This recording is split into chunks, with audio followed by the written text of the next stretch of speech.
The question is, do you really need to use genealogy software? Well, the bottom line answer is no, you don't need to use genealogy software. But the bigger question is, should you use genealogy software?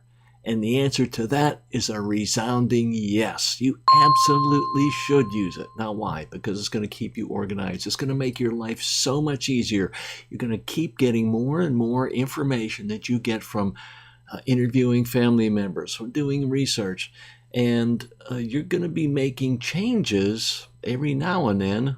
Matter of fact, quite often, especially in the beginning stages, to your charts, your family group sheets.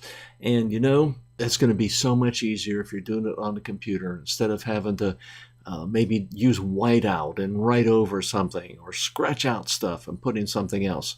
And it's going to be able to make you print out some very nice charts for you to use and for you to share with your family members too.